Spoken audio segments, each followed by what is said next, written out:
O que eu achei das provas objetivas do primeiro dia do Enem 2021? Foi a cara do governo ou não foi? Foi fácil, foi difícil? Vou falar para você agora. Seja bem-vindo ao meu canal, meu nome é Ítalo de Moraes, estou aqui para dar dicas para você de como estudar para o Enem. Estou fazendo esse vídeo para trazer uma análise de como foi essa prova do Enem 2021 objetiva do primeiro dia, a prova de Ciências Humanas e a prova de Linguagem. As duas provas tiveram acentuado grau de interpretação. Dessa forma, não bastava o aluno ter o conteúdo, era preciso ele ler com muita atenção os textos, de forma que ele conseguisse interpretar as questões, fazer a eliminação das alternativas erradas, conseguir pegar o pulo do gato da alternativa correta. Na prova de Humanas, a gente viu textos menores, então isso acabou ajudando porque balizou com a prova de Linguagens, que foi o oposto, teve textos muito grandes, muito cansativos mesmo para os alunos. Então eu imagino que muita gente deve ter tido problema aí em relação a tempo, em relação a olhar aquelas questões gigantescas e já ficar com medo de não dar tempo de fazer. Nas questões de Humanas eu vi uma volta do assunto Getúlio Vargas, que sempre foi muito recorrente e nos últimos anos não estava sendo tão recorrente assim, agora ele voltou. E além disso teve um certo equilíbrio entre história do Brasil, história geral e geografia. Mas eu percebi que a parte de geografia não foi tanto assim de conteúdo, foi mais algumas interpretações que você tendo noção dos contextos sociais já dava para resolver a questão. Na prova de linguagem a gente teve textos grandes, as tradicionais tirinhas também, infográficos, então seguiu aquele padrão que o Enem costuma cobrar. Agora a pergunta que não quer calar, essa prova foi a cara do governo Bolsonaro? Aqui eu quero já chamar a atenção para você do seguinte: tome cuidado com o sensacionalismo midiático.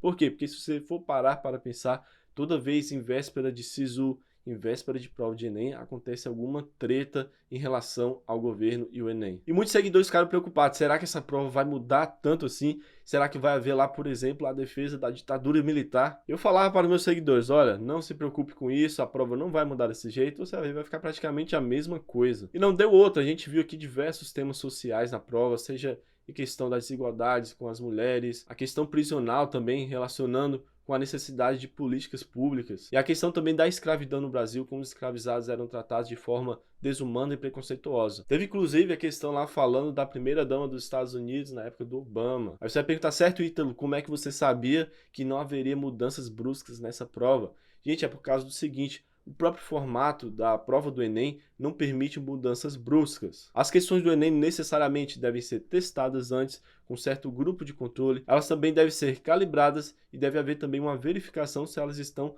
dentro da matriz de referência do Enem. Lembra da teoria de resposta ao item? É justamente por causa dela que essas questões devem passar por todo esse processo de averiguação. Então o que a gente pode aprender disso tudo? Primeiro, a você não ficar preocupado demais com o que a mídia faz. A mídia vive de sensacionalismo, então tome muito cuidado quando você assistir a algo que seja muito emergente, muito estrondoso. Sempre fique com o pé atrás, assim como tinha em uma questão lá do Enem falando sobre a mídia, fique com o pé atrás mesmo, não importa se é mídia de direita, se é mídia de esquerda, você deve ter sempre uma atenção, tentar investigar os fatos. E tenha isso em mente, principalmente na véspera de prova e na véspera do SISU. Além disso, essa prova demonstrou a importância de o aluno ter competências de prova. O que é competência de prova?